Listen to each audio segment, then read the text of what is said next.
What's up, everybody? Welcome back to the channel. My name is Chester, and it's time for another 20-cent reviews. Today, we'll be talking about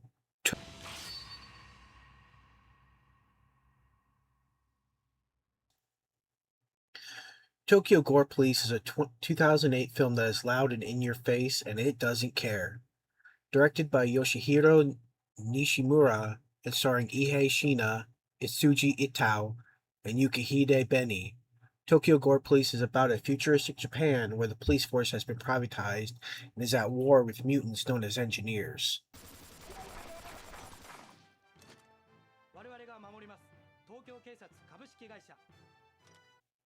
A serial killing engineer is on the loose and is killing prostitutes, as well as turning people into engineers.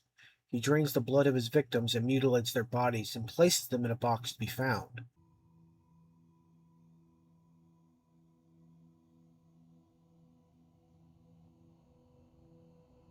Ruka, the main protagonist, must track down the serial killer and put an end to his grisly rampage.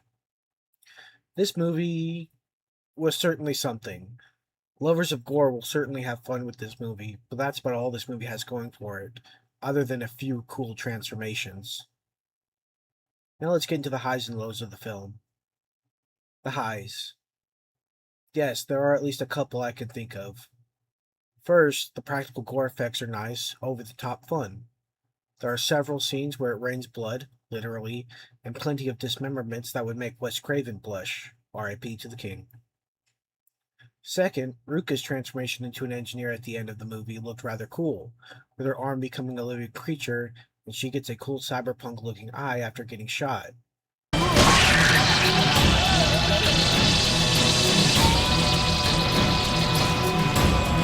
And third, the engineers, each having their own defining characteristics, like having a living arm, or their legs becoming a monster that chomps off some poor schmuck's arm. Some lore drop. Apparently, how you're injured determines how you transform, which conceptually is not only cool but works within the film itself. Like if someone's arm gets severed, it transforms into something else, a weapon of some sort, like a chainsaw, as you see at the beginning of the film.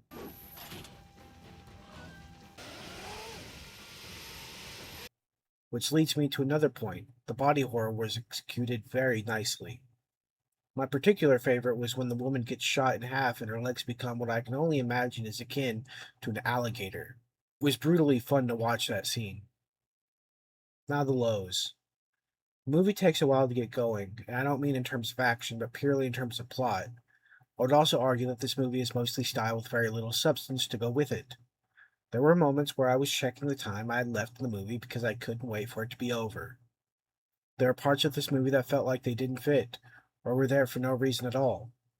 For instance, there's a scene where Ruka is on a train and sees someone eating bugs out of a container.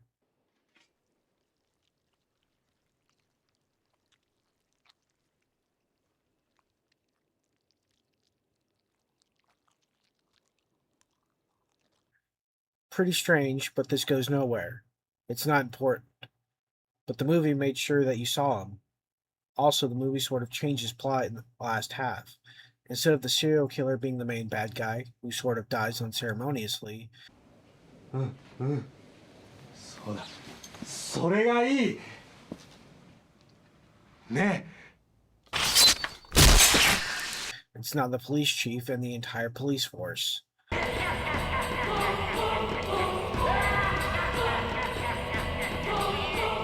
The tonal shift to the police being the bad guy feels out of left field. They start rounding people up, whom they might suspect of being engineers, and kill them. Throughout the whole movie, it's structured that the police are good guys, even when privatized, just for them to all be bad guys at the end just fell off. I like some aspects of this movie, the body horror elements, and like I said, if you're a gorehound, check this movie out. Other than that, I can't really recommend it. This movie may be loud and in your face, but so are screaming children. I give Tokyo Gore Police a bloodied 4 out of 10.